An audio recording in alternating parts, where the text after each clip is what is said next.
Hey interns, welcome to day 3 of our Project Search virtual lessons. I know I've been giving you guys some pretty heavy assignments for day 1 and day 2. So this is a good day to kind of take a breather, catch up if you weren't able to do those lessons. I got a little off track, so I'll try to get us on track with the pacing guide as well today. But I did want to make a few announcements before we get started today. Charleston County School District has decided to close until after spring break and close until April 13th is the statement made yesterday. So I'm sure you guys heard on the news and just wanted to make you guys aware that that school closure has continued. So parents and interns, as we continue these next few weeks at home, I've come across a really cool social story that kind of goes over, what's happening in a really great way, in an easy to understand way, with factual information, kind of about to explain what's going on with that. So I'm going to attach it to the email today. It's, like I said, just really answers a lot of good questions that our interns might be having right now, kind of not knowing, like, why are we still home? And it'll help, kind of us understand that a little bit. So I'm going to read that at the end of this video, but I'm also going to attach it to the email. So if you would like to go over it with your young adult, feel free to. But I'm also going to be reading it at the end of our lesson today. So just a heads up on that. Let's see. I also wanted to give you guys updates that Charleston County has expanded their bus meal delivery. So if you are, looking to get those breakfasts and lunches, they're doing 2 meals a day for all Charleston County District students, and that includes us. So let me know, and I can figure out which location would be easiest for you to get to. I know they've opened some more school locations as well. And I have a little poster on that, little outline of locations on that I'll also attach to our email for our day 3 lesson. So for me, it's Thursday, and we are going to be continuing, like I said, on day 3 here. I missed an assignment here on day 2. I think it was a little long with the multiple intelligence survey, so I got off track there. So I'm going to go back and we're going to do our personal action plan, and then I'm going to continue on to chapter 2 to read. But I will be also calling parents and checking in tomorrow.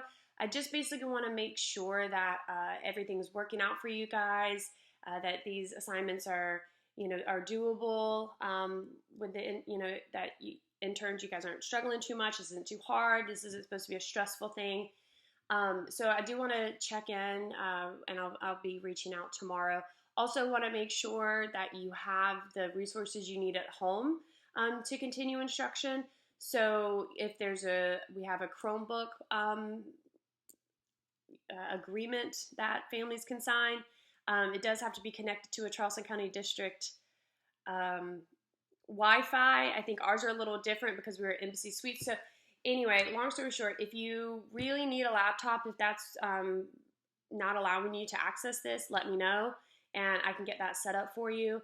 Also, there's been some information about how different internet services are offering deals, and I've heard some even free. So I wanted to share that as well. I know Telecom, they're saying they're providing free internet in some places, and I know Spectrum and Comcast also have some good deals for you guys. So I will forward that information, that resources for parents as well. So I'll send out my email today. It's just going to come with a lot of attachments with some more information coming out from the school district to kind of keep you guys informed on what resources are out there. So interns, while we continue, I also just want to make sure it's kind of, staying home every day. It's sometimes we lose track of days and, kind of get out of our routine a little bit. So I really want to encourage you guys to keep waking up early, keep doing our lessons, keep doing those using those employability skills around the house, and keep doing your log, okay? I know mine's only one, yours should be more than mine, but keep doing that, and just keep doing also just routine things with hygiene, such, taking a shower. We all know to wash our hands at this time. So just really make sure you keep up with doing a lot of that stuff. Try to get some exercise as much as you can in a way that's safe. So we always talk about how when our bodies feel good, we feel good, and our minds feel good. So just remember to keep those things up. Even though we may be staying at home all day in our pajamas, it might make you feel better to get out of your pajamas, put on regular clothes, and do some things around the house. So just really encouraging you guys to do that. So I'm going to go ahead and start with our day 3 lesson. The interns are probably laughing because they're like, oh, it's so Ms. Carr to not follow her lesson plans.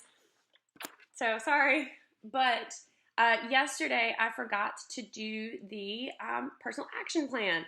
So this was kind of a reflection on our self-assessments that we took. Remember? Yeah, they were really, really long. So it was kind of a lot, especially with me posting a video that lasted an hour yesterday. So you guys are troopers. But what it is talking about the 2 assessments we've done. One, we did the student sample interview form. Then we did the multiple intelligence survey.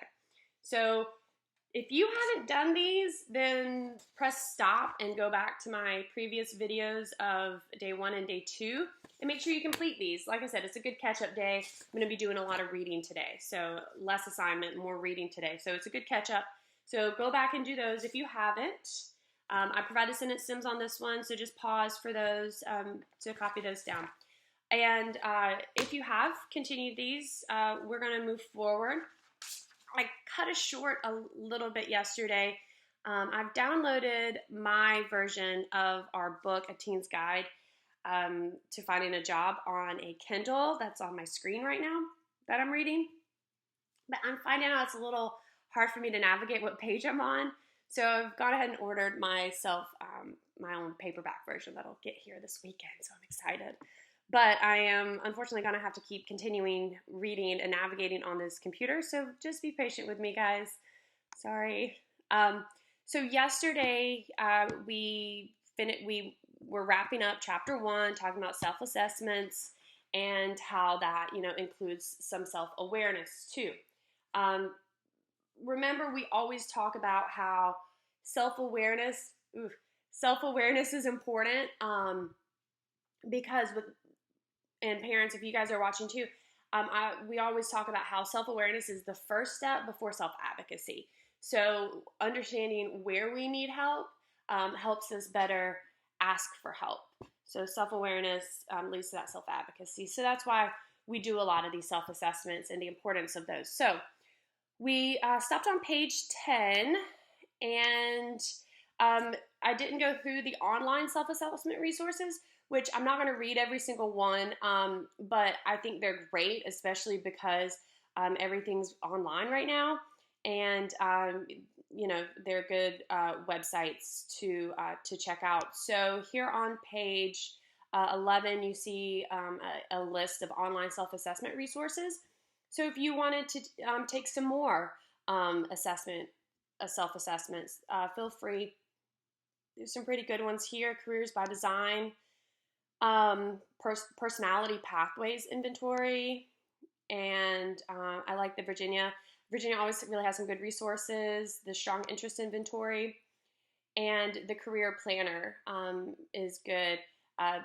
So those are some things you can continue taking. If you want any other self-assessments that I have that I've used for other of my classes, please let me know. I will be happy to email those and get those to you. So I'm going to skip here to page, I think it might be page 11 on yours, but it's showing up as page 12. So again, I apologize. But where it says your personal action plan. So it's a little paragraph and it has little fill-in-the-blank lines. That's what you're going to be looking at right now. I have completed my research. So again, this is once you've completed at least 2 self-assessments and kind of gone over them, have looked at your results. We're not just filling them out and then putting them away. We're reading them, going over your results as well. So right here with the personal action plan is where we're going to start today. I like this because it has the different systems as well already in the book, so that's great. I have completed my research and would like to complete a self-assessment. So which one you're going to pick one of these, or maybe another one if you did it. But for right now, just like look up which one did you think gave you and your parent a lot of information on your skills and things maybe you didn't know. Was this one really helpful, the student sample inventory survey, or you think the multiple intelligence was, and what area you have strengths? So whichever one it was, you can write just the name right in there where above type of assessment. Just write either one of those names there so we know which one you did.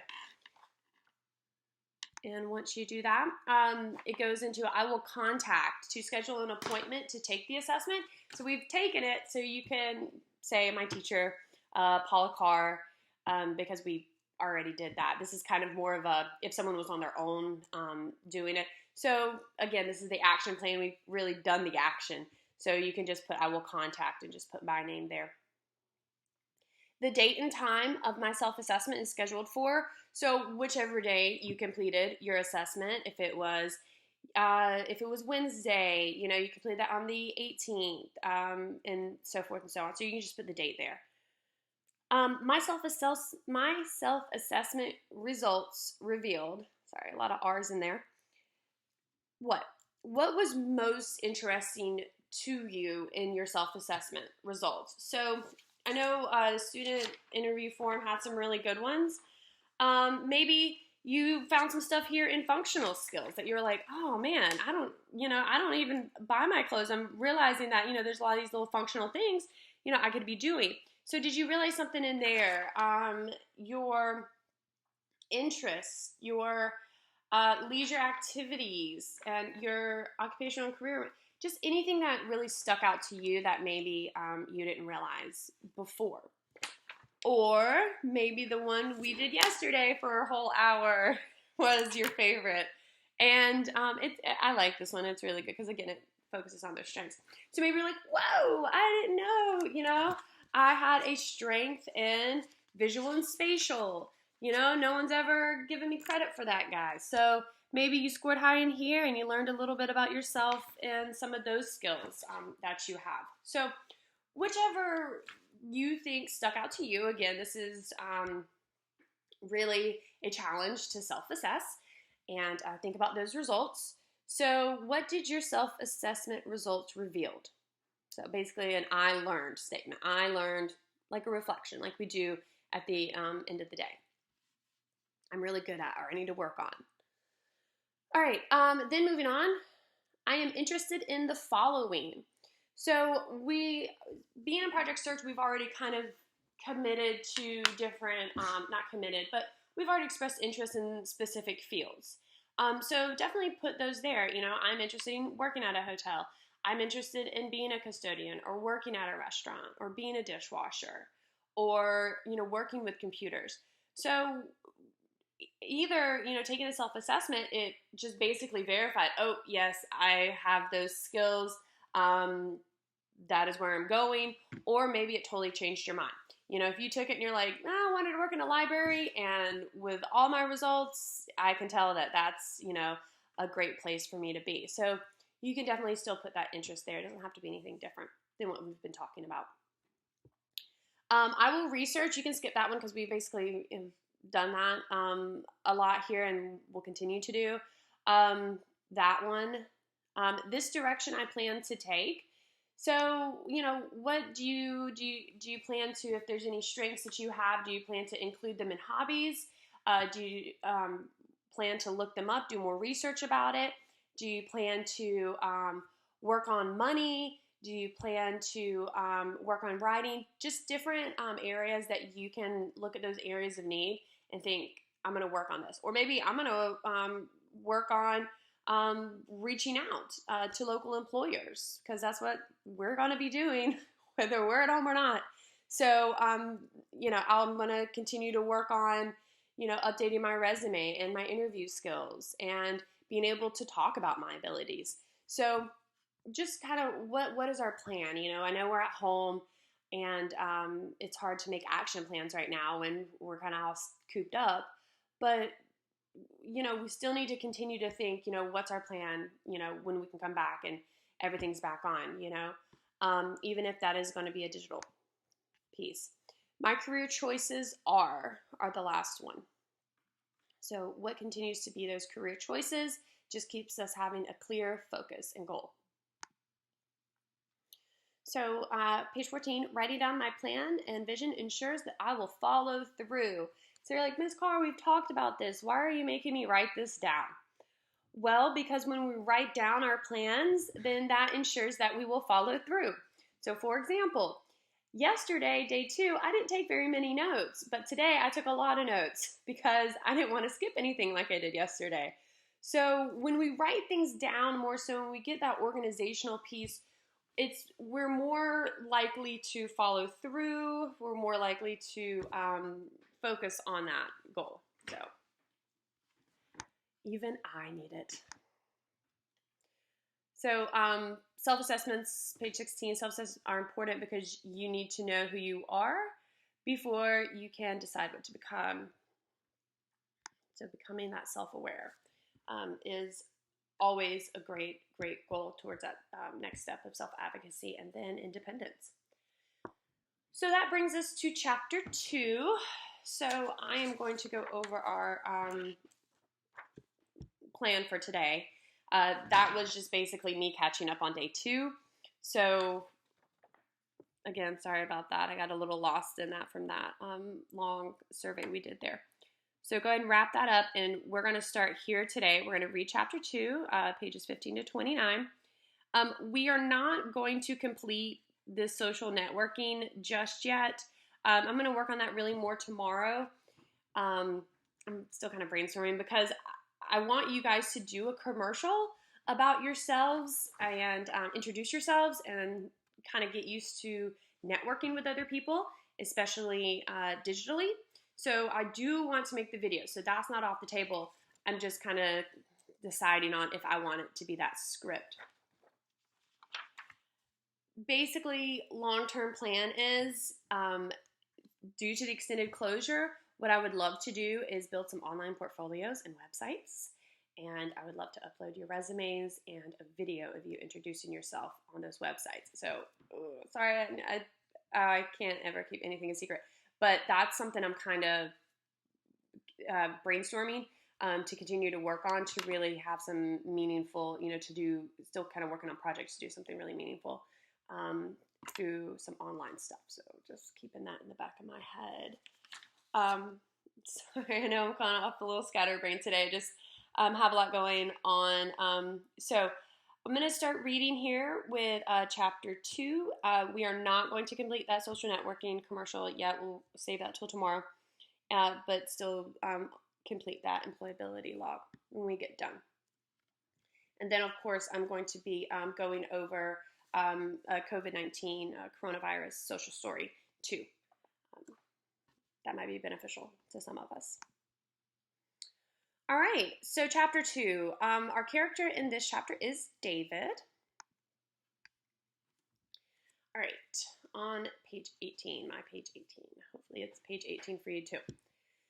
David is a high school senior interested in criminal justice careers. He is undecided about which job in the criminal justice field is best for him, but David knows he must research the field to narrow his options and do some career exploration. He's interested in learning career research techniques that will produce proven, fruitful results. So we have David here. He's a senior in high school. He's interested in criminal justice. That fairness question that we answered yesterday is probably really important to David. So he's kind of just seeing where he's fitting into this. Like I said, there's a lot of different things you can do in fields, with the education field. It took me a while to figure out exactly where I fit into that with high school transition. I started out in elementary. So once you even choose a career, you kind of figure out where you fit in with that. So David's goal is to gather career information on jobs in that field. as well as various industries and companies. From there, he'll identify the education and training requirements he'll need, because that's very important. We need to know what education and training are required.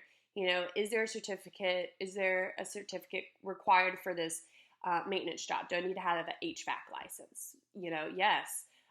Is there any level of education I need to have for, becoming a teacher or doing something like that?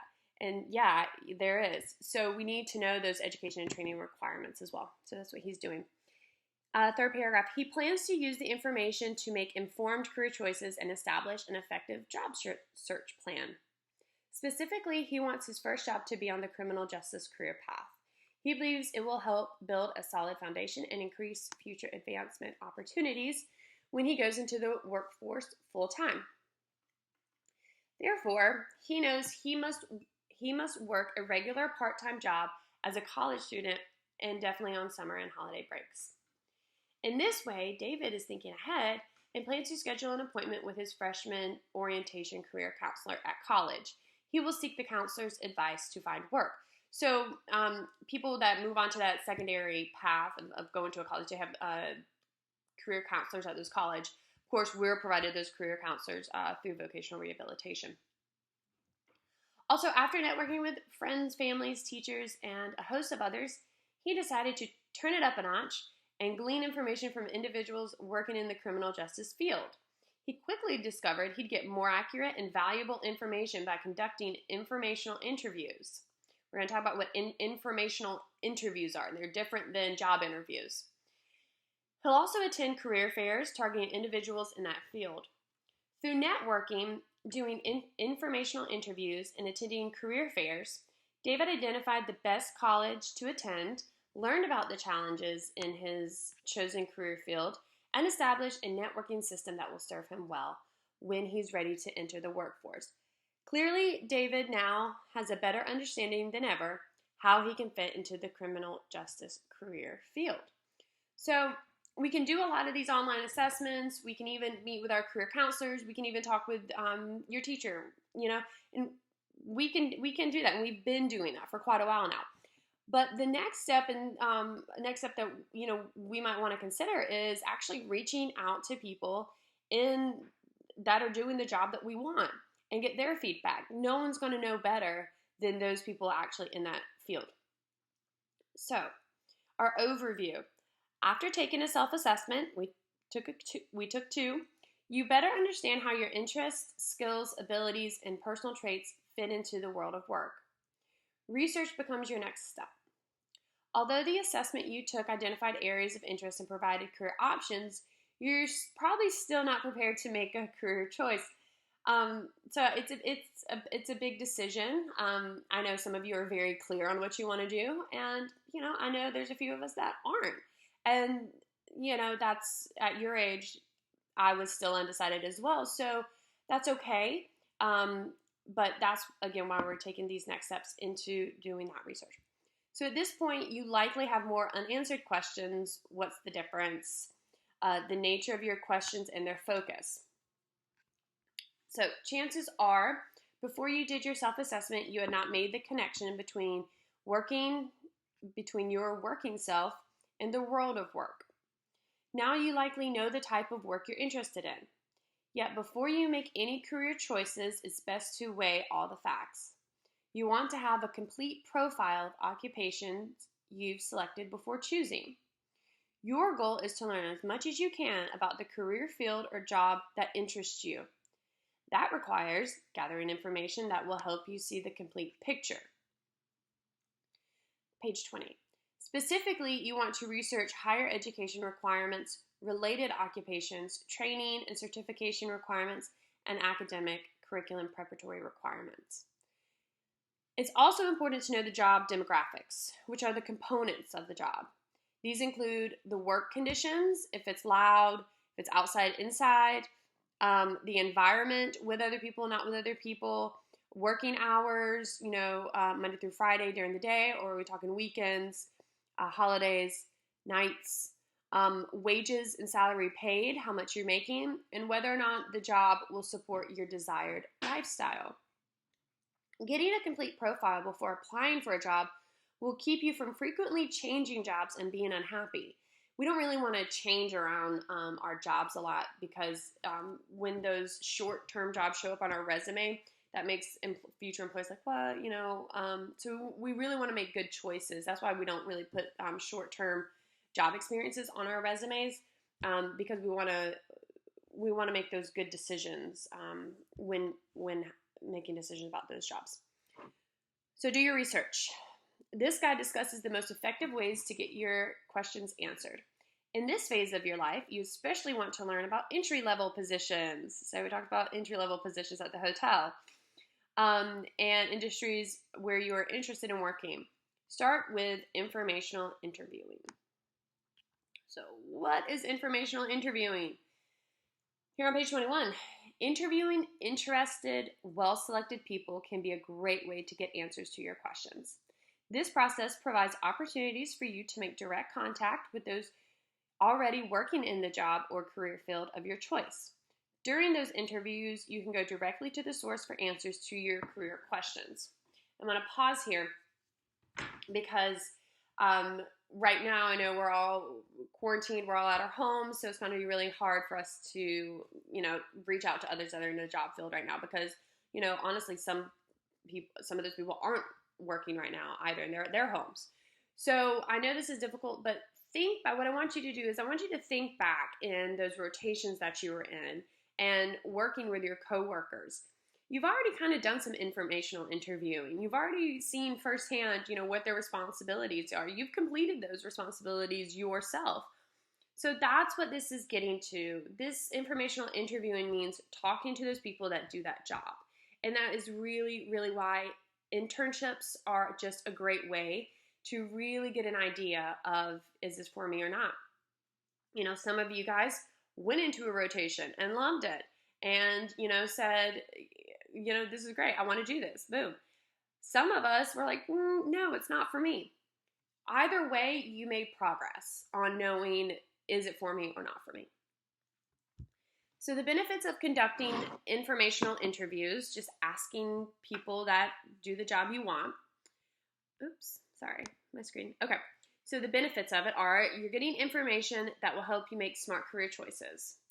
You're getting accurate and current information about the industry, career field, salary, and job you're considering.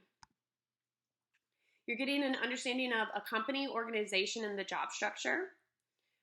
That's like at the hotel, how we know, who the managers are and the supervisors and the coworkers and, different things about that company. We know Hope is the HR person. If we have any questions or have any problems about something, that's who we go to.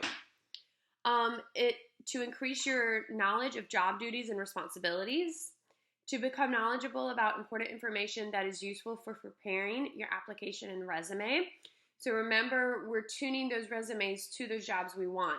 So the more we know about that job, the more we can say, hey, I can do this, and I have this skill that relates to this position I'm applying for. And that's the information we want to get on those resumes. To get advice on the direction of your academic curriculum, even volunteer opportunities and career choices. Okay, before I get off track, I am going to go to page 29. Sorry, I had to make sure. So what to know before conducting informational interviews. Another word you're going to start hearing me say is networking. That's talking to, people that are in the workforce as well. We had a job transition fair a couple weeks ago, and there was a lot of networking. I made a lot of networking contacts there, with different people in the food and beverage industry, in the retail industry, in the call center industry. So there's employers go out to these job fairs and these career fairs to network, and so that's what we're gonna be talking about: informational interviews and also networking and how they're related. So doing informational interviews may require you to work outside of your comfort zone. However, the more you do them, the easier each one gets. You'll soon become relaxed as you discover that people generally enjoy talking about themselves and doing what they do. So I'll pause here. So for me, I'm teaching in a very different way now than I was. And, that took a little bit for me, this is out of my comfort zone. Recording myself and posting on the internet is very out of my comfort zone. But you'll find the more that you do it, the more relaxed you become. So the next project we're going to do is you recording yourself. Like I'm recording myself right now. And you might find, wow, this is really awkward. But the more you do something, the more comfortable you'll get with it. And when you ask people about themselves, remember we've talked about this, people like that. So if someone asks me, oh, how is it being a teacher and working at Project Search? Oh man, thanks for the question. I can talk all day. I love talking about my job. Most people do, and about themselves. So you'll find that people really open up to you if you just ask. I'm going to continue here on page 22 for the most part. For the most part, you'll find people helpful and happy to assist you.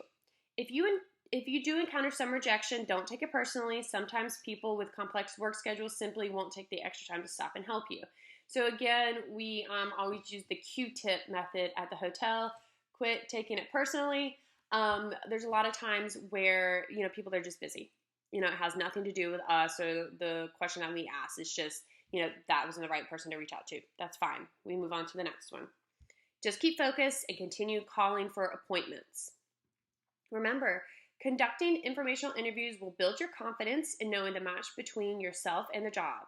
It will expand your knowledge of the job, provide the opportunity for you to meet interesting people, and give you access to current information. All of this can make a significant impact on the effectiveness of your job search and career choices. It can make the difference between finding an acceptable job and getting the job of your dreams. You may want to start with family members, neighbors, friends, and your parents for practice. It's worth stretching yourself, so get started. So, some of you may be able to do a video. I know we have some people that, know how to record videos of themselves and, have done so.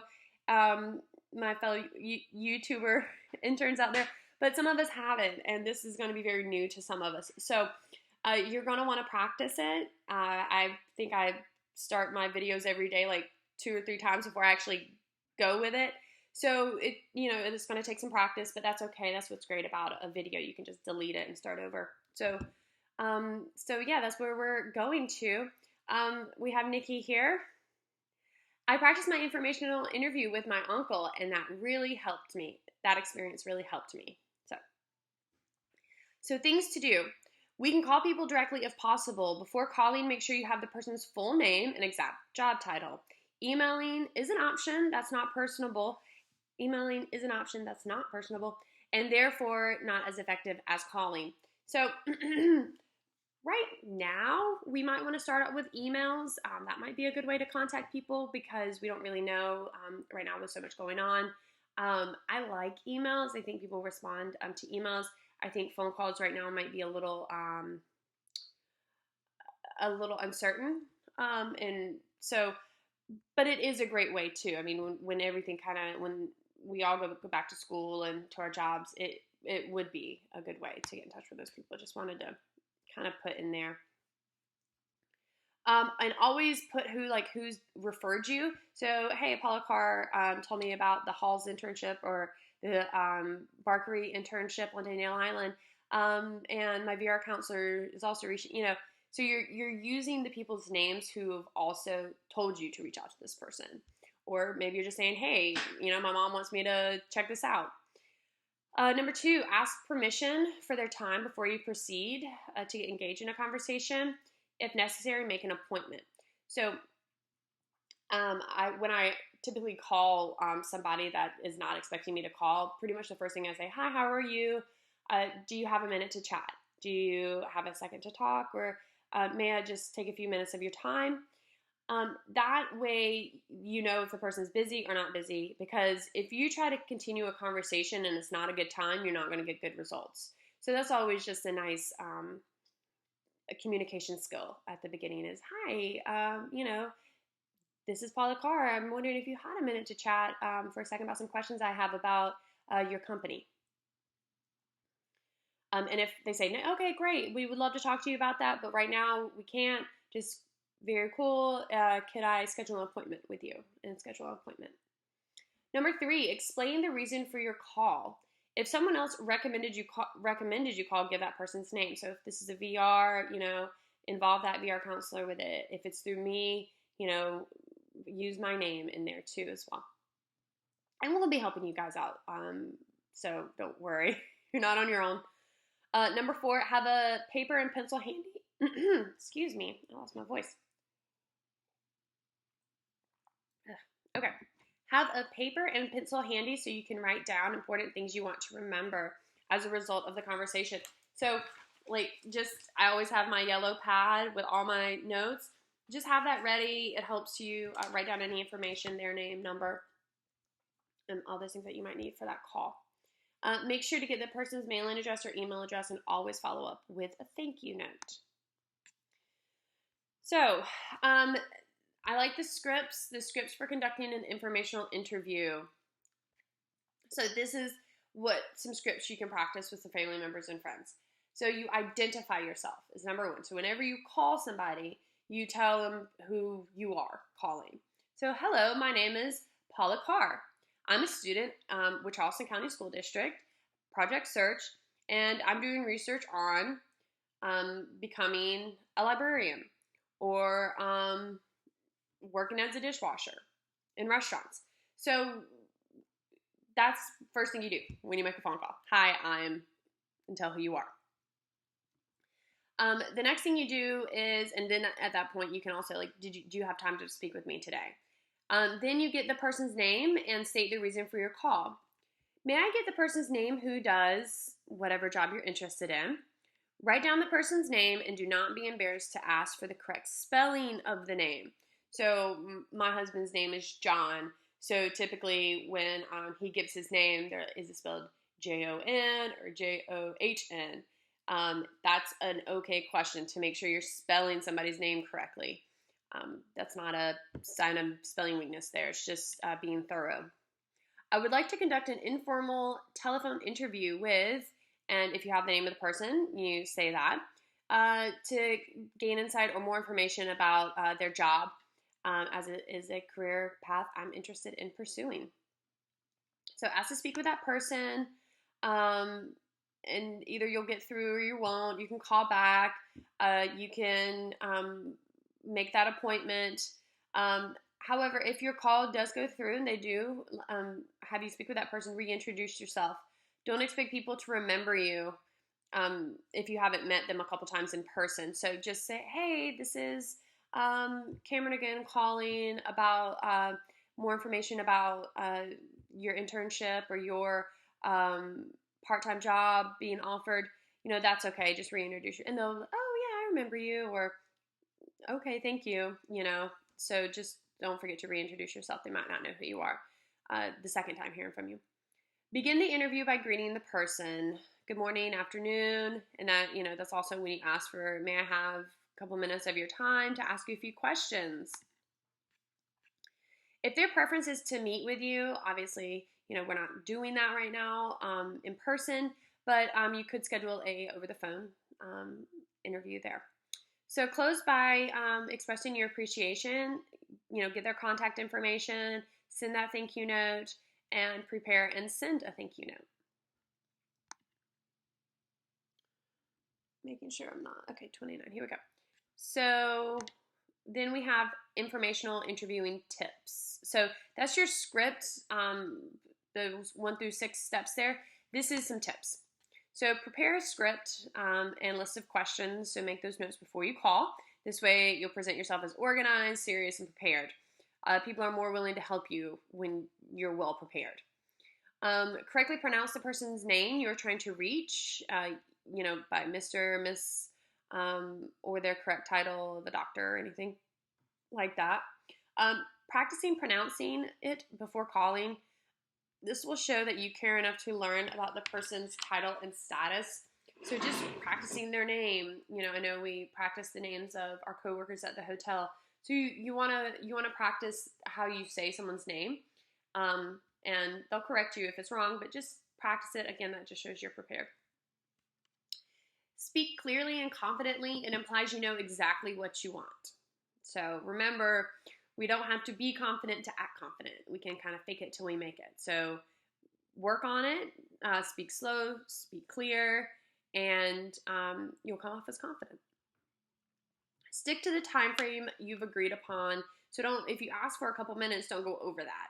If you ask for 5 minutes, don't go for 10 minutes. Stick to that time frame you asked for. And have a pen and paper handy so you can listen and take notes.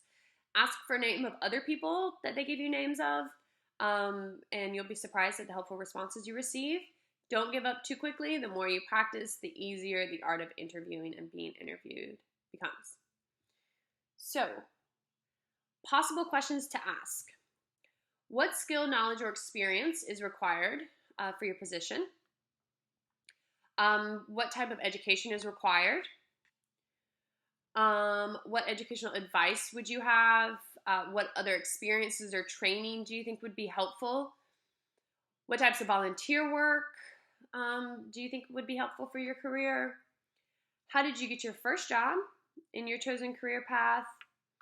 How would you describe your typical day at work? I think that's a great question to really get an insight. This is a good one too. What do you like most about your current job? So if their answer and response is similar to your results of high interest honor self-assessment surveys, that could be good. How much freedom and authority do you have in making decisions? Are there related fields you suggest? What's the starting pay? Possible career paths? Excuse me. Would you make the same career choice again if you could do it all over? Would you still make this choice? Does this job, career allow you to be of service to others? Is it personally fulfilling? If that's something that's important to you. What do you not like about your job? Number 16. 17, what frustrates you? Do you work as a team member or independently? What are your job-related goals? Where do you see yourself in the future? Where's most of your work done, inside or outside? How would you describe those working conditions? Do you offer a job shadowing program? So all of these are great questions, and I know, we're like, what are you asking us to do, Ms. Carr? Just randomly call people? No, but I am getting us prepared to be able to network with people. And these are great questions. This is a great introduction script to practice to get us ready to do that. Because you're always going to be networking. I've been in my career for over 10 years, but I'm still learning new things. I'm still meeting new people, and I'm still evolving in my career. You'll continue to do that. So these networking skills really don't go away. Ask those questions. Questions are a great thing. So keep asking those questions when we get back to the hotel. Keep asking those questions to our coworkers and me, and figuring out if those matches are good for you. So it has an explanation here of a student shadowing program. So I like it because it's pretty much what we do here with Project Search. Direct exposure to the job in the workplace setting. So you're there for a specific amount of time. You're partnered with an employee. So that's when they're talking about like a job shadowing. That's what they're talking about here. There's some more questions here. Creative and innovative things you have done. How did you get your current job? What keeps you interested? What does it take to become successful? So you can kind of read through more of those questions there and that script to kind of go over that. So those are all just really good ideas. And whatever questions you feel are most important to you, circle those. Those are the ones that you're going to want to lead with. If you want to keep it simple, what are your likes and dislikes? And how'd you get your job? Keep it simple. That's totally fine. But those are some ideas that you can use when you are talking with people in your field. So, recap the assessments I read, just trying to keep myself straight and not skip any other things.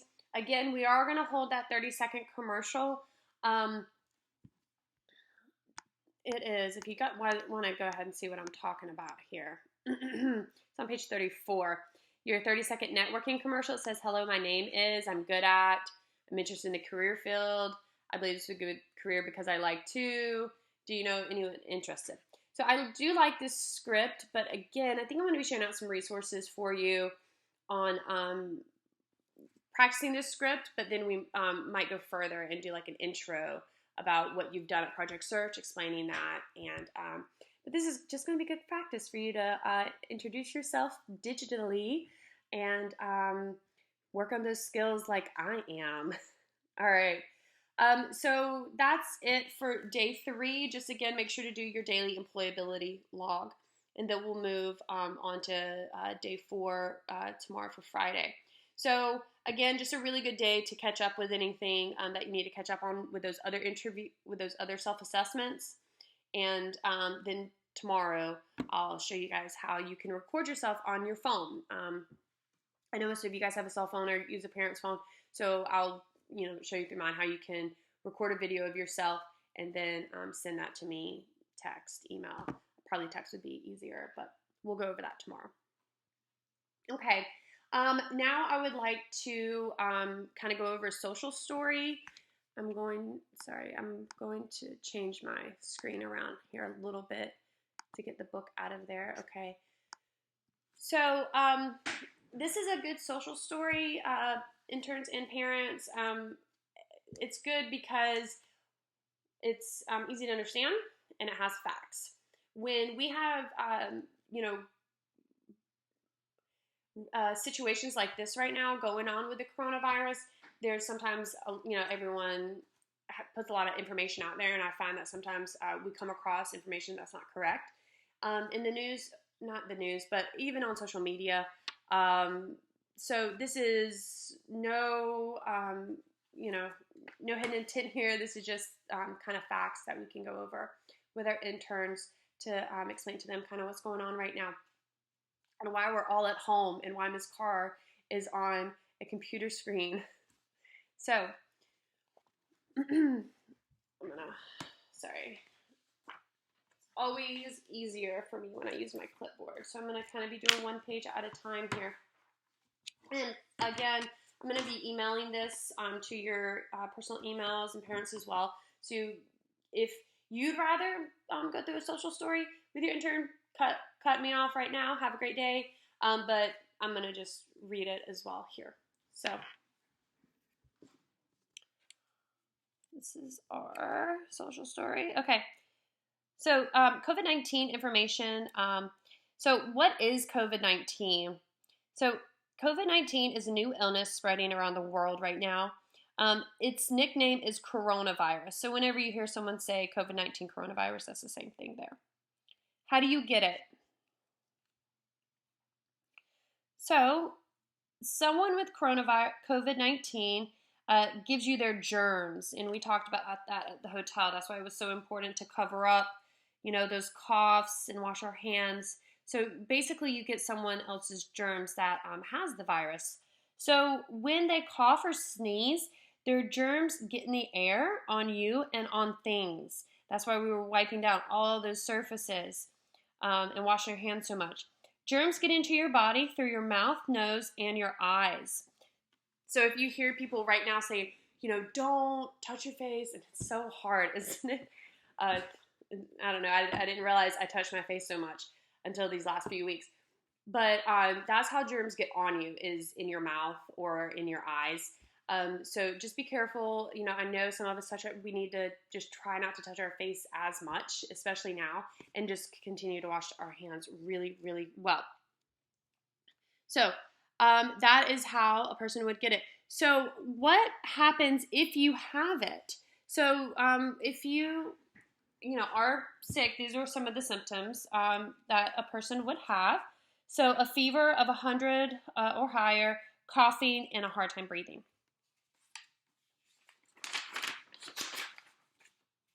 Sorry, I'm having to stand up like this so I can read it. All right. If these things happen to you, it does not mean you have the coronavirus. Lots of people get a fever or cough. You could just have a cold or the flu. So we're still, still kind of in flu season here. So don't, we're not going to freak out if we have these symptoms. But here's, what we should do. If I am sick, when should I call a doctor? Call if you have been out of the country, which none of us have recently. Call if you have been with someone who has the virus. Call if you have been at a place where people with COVID-19 got medical treatment. So call your doctor. Do not go to the office. So the best way is to call your doctor, speak with them, and just call them directly. They'll tell you what you should do. So, how sick do you get is the next question. So most people do not get very sick. It is like having a cold or the flu. Some older people and people with disabilities may get really sick, and not like disabilities like low immune systems, really as well, may need to go to the hospital.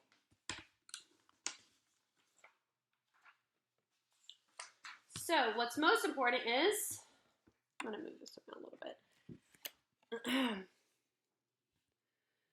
is how can I stay healthy or not get it? So we did this. We worked on this a lot. Wash your hands. Remember to use soap and water. We're not just putting our hands under the water for 20 seconds. We're first getting our hands wet and then getting that soap and then getting that good lather. We want those bubbles. So wash for at least 20 seconds. If this helps, count to 20 and make sure you do those long counts of 20 seconds, speed 1, 2, 3, 4, it's 1 Mississippi, 2 Mississippi. And if that's hard for you to count, that's fine. Just sing happy birthday to Miss Carr twice. Or just sing the happy birthday song twice. And that's about 20 seconds as well. So wash after using the bathrooms or being in public, like going to a store. So I know we're still, even though we're at home, we might go to the grocery store because we still need food, right? So when you go to those places in the community, make sure, hand sanitizer is always good to have, but what you really want to make sure you do is when you get home or out of those community areas to wash your hands. You don't realize how many things, you touch the basket, you touch this bag of chips, but you put it back, and you don't know who's touched that. So you really want to wash your hands after going out to the community in these stores. If soap and water are not available, use hand sanitizer. Know that washing with soap and water is still better. Okay? Cough and sneeze into your elbow. So this is just, that Ms. Carr just loves all this because this is stuff we just talk about all the time. So remember, do the into the elbow, when you cough openly, those germs just fly everywhere. So we don't want to do that in public right now. We definitely want to make sure if we have to cough or sneeze to do it into our elbow. Coughing and sneezing into your elbow stops germs from getting into the air and on your hands. So sometimes, we sneeze like this. We don't want to do that either because now we have it on our hands and we're going to be continuing to touch things around us, our face even. So think about that, especially when you're out in the community, if you're going with a parent to a grocery store or something like that, to cough and sneeze into those elbows. Very important. Try not to touch your face. This is so hard. Do not rub your eyes. Do not touch your mouth. Do not touch your nose. Remember, this is how germs get into your body. So I don't know what it is about doing these lessons, but it makes my nose itch. So I'm really trying to not touch my face. Even sometimes we put our head and lean it on our hands and just try not to do a lot of touching on your face with all of that. I know it's hard, but we're all trying. If you have to touch your face, just do it with a tissue or in the shower because you're using soap, so that's going to wash off too. So keep your hands busy. All right, is a good strategy. I like when I'm given strategies to use when I'm asked to do something hard, like not touch my face. Tap your knee, click a pen, use a fidget spinner. I know I gave you guys those little rings for your fingers. Use those. Use hand sanitizer, doodle. Squeezing a stress ball. That's always good. I love mine. Play a video game or your device. I'm sure you guys love that info as well. So just keep your hands busy if you're finding yourself touching your face a lot. Just try to keep your hands doing something else, and that'll help you do that. So if I am sick, what should I do? Call your doctor. Do not go to the hospital or urgent care. Stay at home. Okay, that's what a lot of us we're doing. We're being asked to do right now. Use tissues and then throw them away. Don't throw the tissue, on the ground or, in a yard or anything. That's, that has your germs on it. So make sure those go into the trash can. Avoid contact with others. So, right now, we always say, oh, shake people's hands and high five, and we do a lot of fist pumping. Right now, we're trying to avoid that contact. So just make sure, that you're doing that as well. Not personal. It's just we're just trying to keep everyone safe. So keep objects in clean surfaces. So cleaning around your house and disinfecting surfaces might be a really good job to do in your employability skills log. So keep that in mind. Go to this next page. Okay. If a person at work gets sick, what should you do? So doctors say stay home if you are sick, okay? Do not go to work. That person should stay home until they are well, okay? And you'd want to notify the people at your work. What do I do if I live with someone who gets sick? So someone else living in your home could get the coronavirus or think they have these germs in their body. So here's some things. Try to stay at least 6 feet away from that sick person. Do not touch surfaces or food that the sick person has touched. Keep washing your hands. Call your case manager. There may be some place you can stay for a few days. How do I say hello to my friends? This is a big one. So what do we do now if we can't high five and fist pump? What do we do? No handshaking, no hugging, no fist pumps. What we can do is we can smile, bump elbows. I did that with a friend the other day.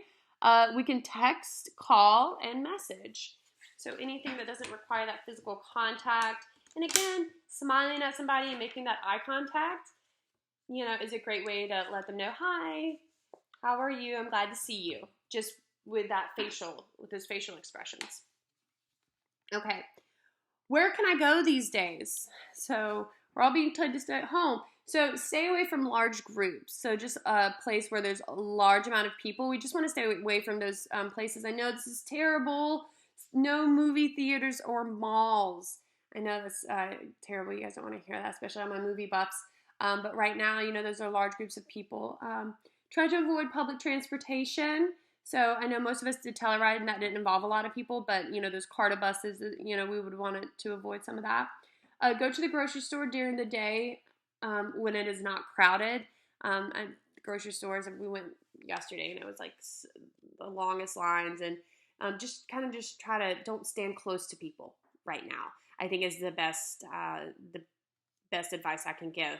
I was in the grocery store yesterday, and for some reason, the person behind me just thought it was a great idea to stand very close to me, and I had very large thoughts about that person. So when you're in public, don't stand close to people. Really, really give them that personal space. Is important at this time. Why is it important? You don't want other people to get sick, basically. We're just trying to keep other people safe here, okay? It says your grandparents and older people because they tend to get sicker. So we just really want to keep a lot of different people, populations safe. Is there a shot I can get so I do not get sick? So no, there is not a shot or a vaccine to stop the coronavirus because this is new. So, I'm sure we have doctors and experts working on, something that some medicine we can take, but for right now, no. And that's why schools have been closed, and that's why we're being asked to stay at home. Is there a medicine? There's no medicine for COVID-19. The medicine used when you have a cold or flu. So drink lots of water and get plenty of rest. So again, why I kind of stated at the beginning of this video to take care of yourself. And because when we take care of ourselves and our bodies feel better. And so we just want to make sure, you guys are getting sleep. You guys are going, still going to bed before 11, and you guys are waking up and, getting work done throughout the day. Just make sure, you guys are, touch my face. Just make sure you guys are doing all of that. and that'll help too. So what do I say to my friends if they get scared or very nervous? So you might have friends like freaking out right now. So, talk to someone you trust. If that person doesn't give you reliable information, maybe not talk to that person. Talk to someone you trust. You can show them this booklet for ideas what to do. So again, I'm giving everyone a copy of this as well.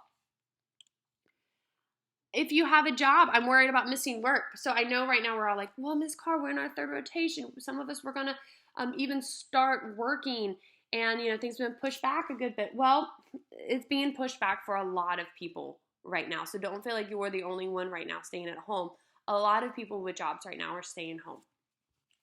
So if you are sick, you need to stay home. Health comes before money.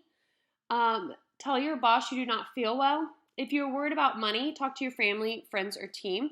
Like I said, there's a lot of resources going on out there, especially for people working in the hospitality industry, because I know it's been affected greatly. So there is help out there, but really what's most important is your health and to stay home if you need. Make a plan in case you have to stay home. Who can go food shopping for you? Who will call to check in on you?